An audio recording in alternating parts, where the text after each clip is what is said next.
Thank you for joining us here for this special interview here on the National Communications Network. My name is Shaquan Gill, and I'm joined by the Senior Minister in the Office of the President with responsibility for finance, Dr. Ashni Singh. And this conversation will surround the impactful and exciting Budget 2024 to hear more about all of the things that are being planned for Monday. Minister, this is going to be the fifth budget passed by the People's Progressive Party civic government. Can you walk us through the consistent mindset that the PPPC government has when preparing these budgets for the fiscal year? Sure. So thanks a lot again, Shakwan. Like I said, I'm happy that you've chosen to draw attention to the budget and focus on the budget and do a dedicated program on the budget, because I think it really matters that we communicate with the public at large issues surrounding the budget and build greater understanding about the process, greater understanding of the process and the contents and so on. You ask a very interesting question, and in fact, in a way, you partly answered the question, because in framing your question, you used the word the consistent mindset. And I want to use that point, that word, as my departure point in answering you. One of the distinguishing characteristics of this People's Progressive Party civic government, and indeed previous People's Progressive Party civic governments, one of our particular distinctive characteristics is consistency. And in particular, consistency as it relates to philosophical orientation, consistency as it relates to policy priorities and objectives, and consistency as it relates to the programs and projects that we will implement to achieve those policy priorities and objectives. And so our task in government we have consistently seen our task in government as a task whose principal objective is the improvement of the well-being of all Guyanese people. And if you were to dissect everything that we have said and everything that we have done, and every major policy document that we've issued, you will see that the consistent objective underlying all that we have done is the improvement of the well-being of all of the Guyanese people. So, first of all, we are, as a government, methodical in the manner in which we approach policy formulation. We take the time to analyze the global situation because we have to understand the world in which we operate. I see all sorts of reckless statements being made about inflation and inflation of the rest of the world versus inflation in Guyana and so on and so forth. One has to understand the world in which one operates and the manner in which one interacts with the rest of the world, because we are very much a part of a global economic system. And so we in government have always been careful and methodical and analytical in ensuring that we understand the global environment in which we are operating, in which we understand the domestic environment in which we are operating, in which we analyze and anticipate and project economic developments, both globally and domestically, and frame our policy response accordingly. Most importantly, we are firm believers in a consultative approach to policy formulation.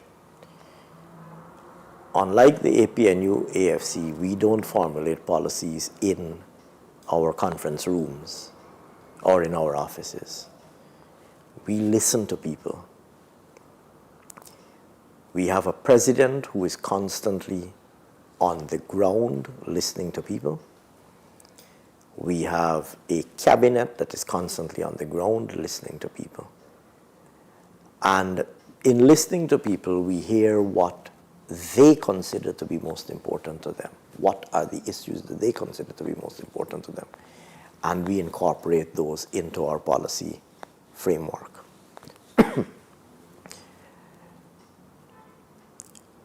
And thirdly, policy continuity is a hallmark of our government and is something, in fact, that we are proud of, because we don't hop and skip from policy to policy every month or every year.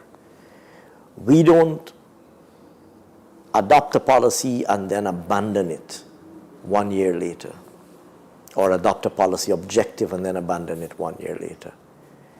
We believe in policy continuity. And policy continuity is important because it's important that your citizens, both corporate and individual, are able to anticipate and predict and understand the environment in which they're operating. An investor who's coming to Guyana wants a predictable policy environment. He doesn't want an uncertain, he or she doesn't want an uncertain or unpredictable policy environment. So with all of that said, to come back to the question that you asked, when we were going to the electorate in 2020, we prepared a manifesto. And we didn't prepare that manifesto sitting in the academic halls of a university or in the boardrooms and conference rooms of our offices.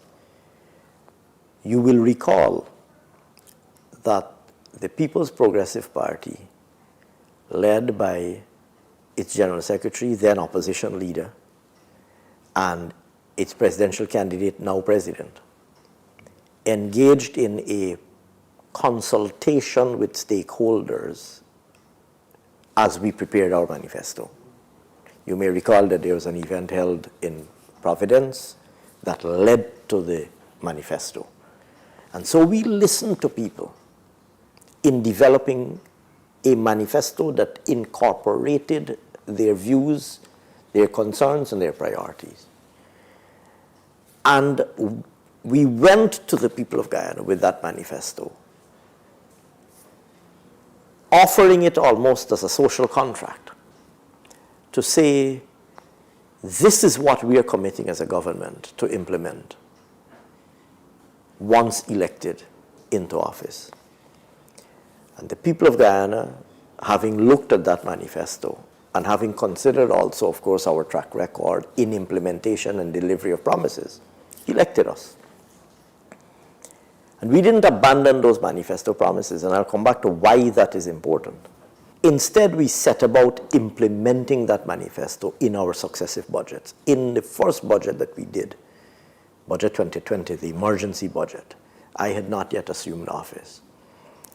In Budget 2020, and then in every subsequent full year budget, the emergency budget of 2020, and I came back in November 2020, and so I had the privilege of presenting Budget 2021 on behalf of our PPP government.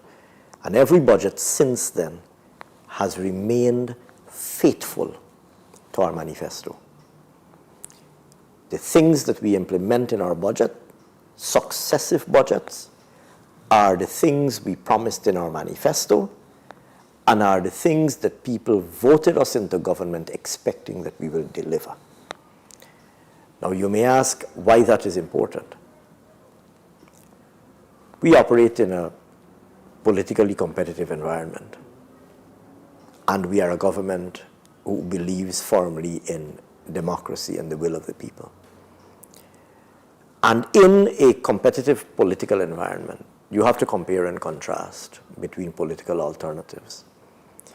If you look at this or any other PPP government over history, you will see that we have remained faithful to our promises. First of all, we don't promise outlandish things.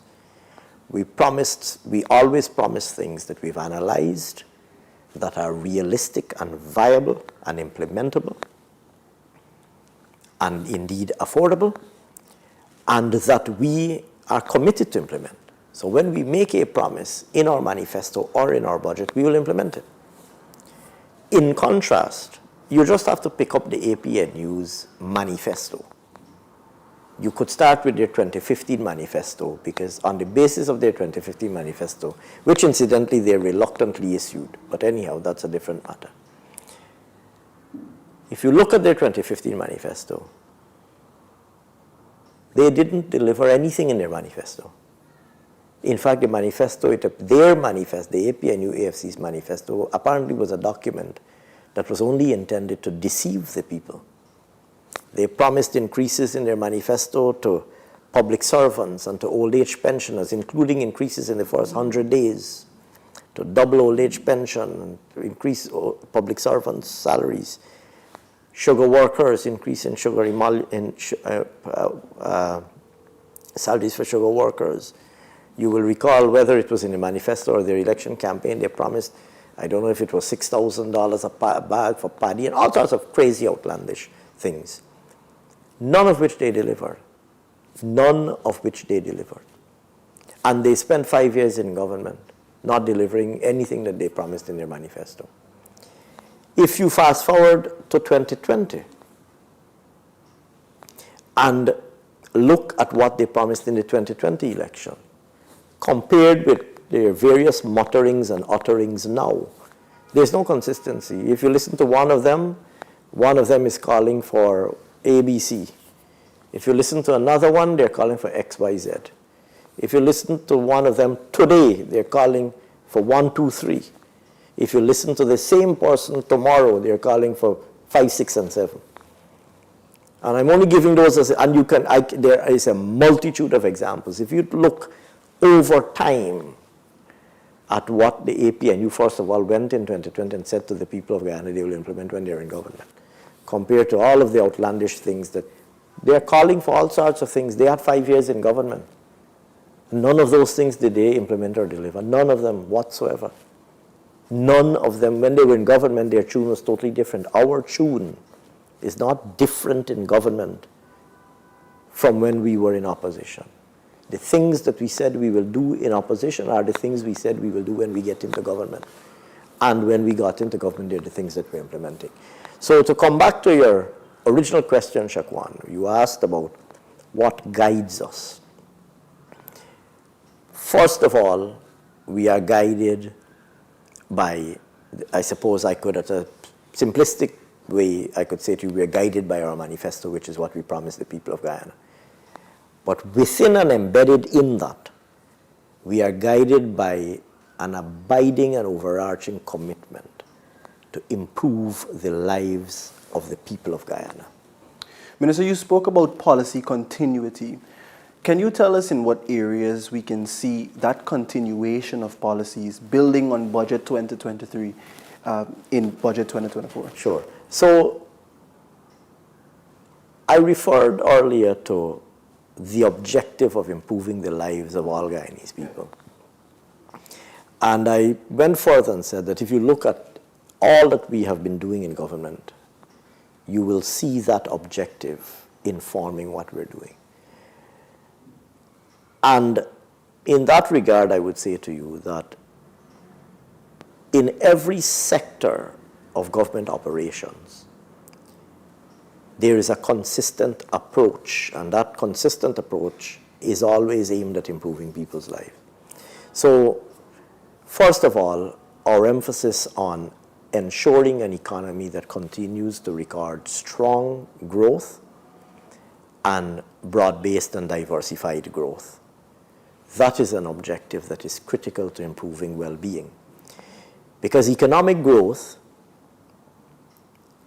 the increase in value-added productive output of the country is premised on increases in investment, increases in consumption,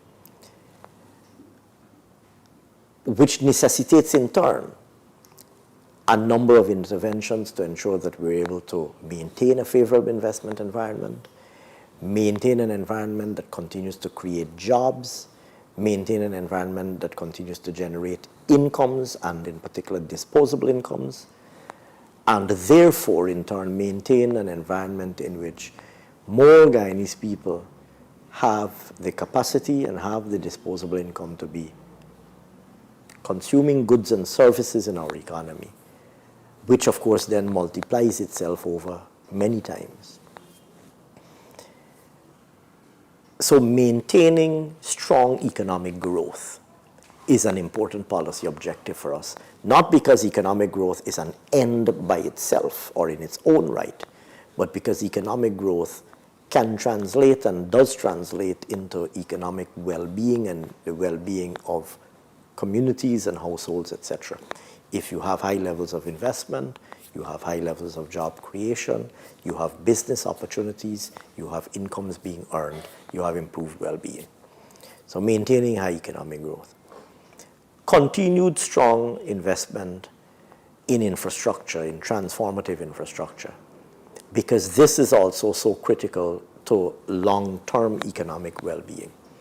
So the big infrastructure projects are, of course, valuable and essential for short-term convenience. I mean, if you take transport infrastructure, the roads and bridges and highways and so on that we're building are important for, in the short term, improved commuter convenience, etc. But in the medium and longer term, if you peel off that layer, there's a second layer, and that is that a more modern and integrated transport network also means an environment that is more conducive to investment, because people are better able to set up factories, they're better able to set up warehouses, they're better able to set up commercial office space, because they're easier. All of those things affect the ease of doing business. If you look at the investment in energy infrastructure, the gas to shore project that we're building out, Amila Falls project that we're working again, the solar power plant that we're working on, the solar farms that we're investing in. If you look at energy infrastructure, those things go to the core also of the cost of doing business. They go to the core of the costs that are incurred by households for electricity and the reliability of electricity. So investment in infrastructure is critical not only for well-being in the short term, but investment in infrastructure is also critical for the long-term well-being of the country. And here I'm speaking more about the economic infrastructure, bridges, roads, etc. Investment in social services, because we want every single Guyanese person to be able to enjoy good quality social services, to be able to enjoy good health so that they can have productive and comfortable lives, and good quality education, and so that they can acquire the necessary education and technical skills to be able to play a meaningful role in the economy of tomorrow, to be able to contribute to the realization of better economic outcomes in the medium term, but so that they can also be able to better take care of their families, so that they can be able to get better quality jobs, or that they have the skills that are necessary to become entrepreneurs in their own right and to manage successful businesses, to earn and to better take care of their families. And so investment in social services is absolutely essential, and in particular, public health care and education, which are so essential to economic well-being. Now here again, there's a short-term dimension to that, because good quality healthcare, good quality education, those are things that are important in the short term, but they're also absolutely essential in the longer term, because a healthier population and a better educated population can only redound to the medium and longer term benefit of the country. investing in and protecting our most vulnerable. That's also absolutely essential. And you've seen the work that we have done to restore the support that we provide to the most vulnerable sections of society, whether it's the elderly, whether it's the young, whether it's our populations in the hinterland. There are a number of specific and targeted interventions that we've always been implementing, targeting specific and in particular vulnerable groups to make sure that they are provided with the social safety nets that they need to be able to navigate this period and in particular themselves be able to contribute meaningfully to the economy as we go forward. Even those who are elderly and now pensioners have an important role to play in our country going forward, even if that role is simply to be an active and engaged grandparent. That itself is an important role to play. And so we want to make sure that our elderly are in good health, that they're well taken care of, that they, of course, we've been progressively increasing the old age pension so that they have some amount of disposable income themselves to help to take care of themselves. And all of the other things that are essential to ensure, like I said earlier, that the well-being of people is improved. And so I mentioned these only as a few examples. I mentioned, like I said, economic growth, investment in infrastructure, investment in social services, etc., which are all examples that manifest our commitment to, one, improvement in the well-being of people, but two, continuity in there. Those policy objectives haven't changed. We don't come next year and say a different set of things. They haven't changed. And I want to say too that any one of those, whether you pick infrastructure, so let's pick infrastructure. The build out of community roads, we have been building and upgrading community roads throughout the length and breadth of the country. Now, that's of course a part of the physical transformation of the country. We have better quality roads. But they go to the core of the well-being of people. They go to the core of the well-being of people. I've seen communities where they didn't have a road. Initially, particularly in rural areas, there are many communities where initially the settlement may have originated first as a squatter settlement. It has now gotten regularized because we have an active housing program. Infrastructure is now being put in. Streets are being put in where streets didn't exist before. And I have seen how communities have been transformed from a situation where children some years ago had, when they were going to school, had to take their shoes off because they were walking in potholes and mud dams in many cases. Today, they don't need to do that because they have beautifully paved concrete streets. That goes to the core of the well-being of every single family who is living in that street and every single family who has to use that street. The investment in public health care, being able to deliver better quality health care so that we are all able to be more productive. If you're an adult of working age, being able to manage your medical situation more effectively and more successfully so that you are not ill and you're able to spend longer in productive activity redounds not only to your well-being, but redounds to your family's well-being. The same with education, the same with every other aspect. And so I give those really as examples to make the point that it may look like an investment in a road, but it goes to the core of the well-being of people. It goes to the core of the well-being of people. It may look like an investment in a hospital. You may think to yourself, well, if I'm not a doctor or I'm not a nurse, what does that have to do with me? Well, it has nothing to do with you until you're ill and need the services of the hospital. And then you'll discover that it has everything to do with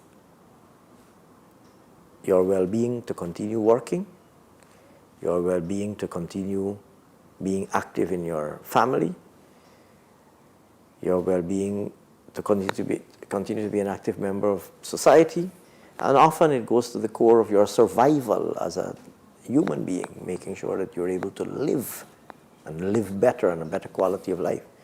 So it may look initially that, oh, it's a hospital, it has nothing to do with me. But it has everything to do with you. It has everything to do with me.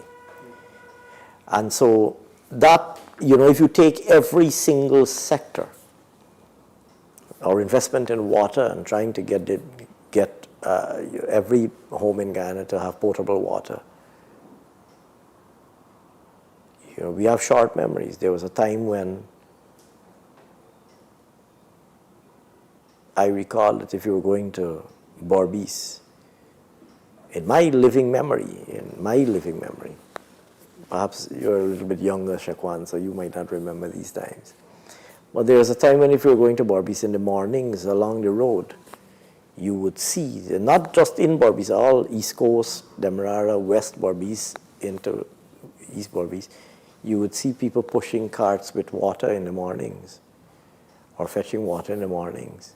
That was every morning at a particular time, people would be going to a well or wherever water was available nearest. That's a rarity today, because we're delivering increasingly water to every home, and we want to get to that point where we deliver potable water to every home.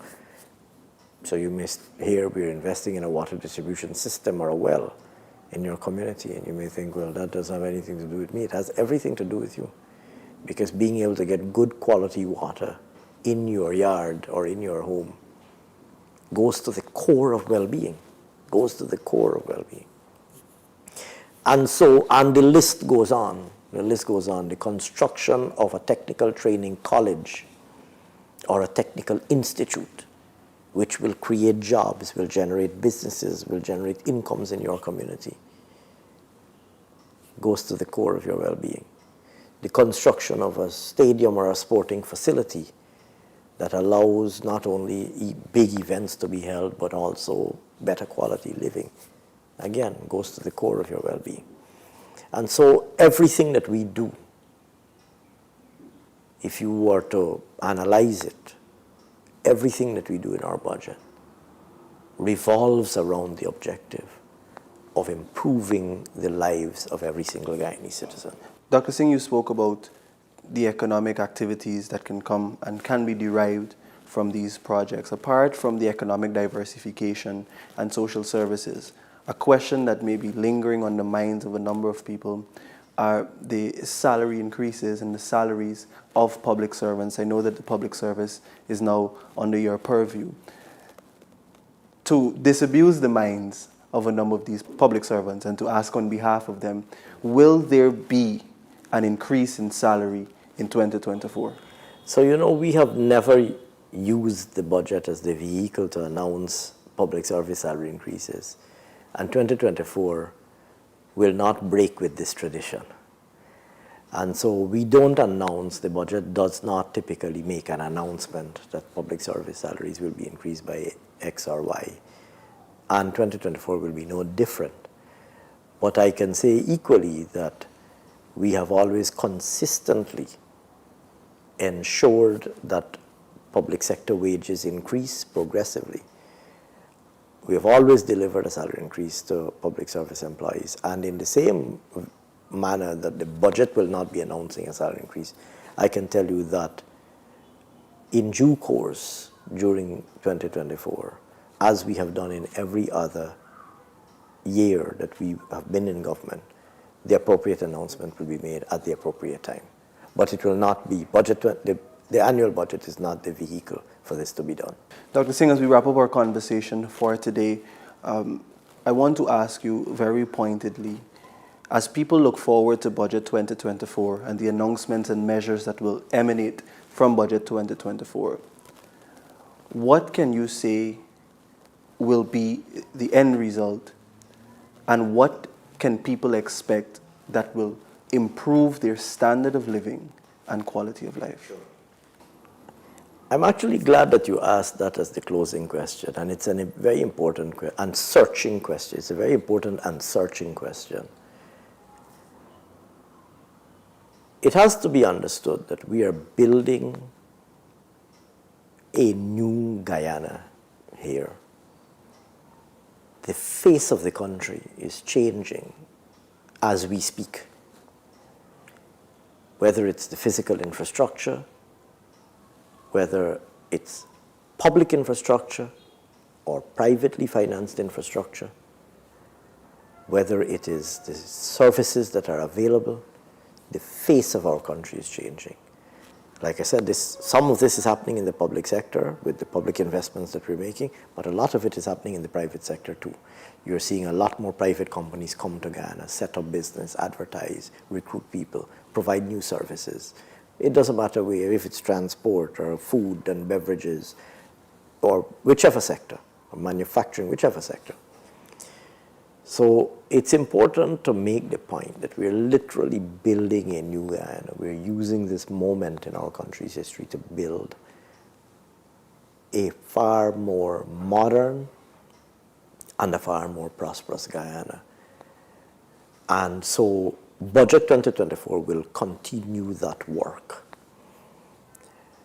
And in building a new and more prosperous Guyana, we are building a Guyana in which every single Guyanese family will be better off, in which their well-being will be improved. And Budget 2024 will continue to serve that objective. Dr. Singh, I want to thank you so much for taking the time and giving us the opportunity to have this discussion with you today. Thank you very much, Shakwan. Always a great pleasure.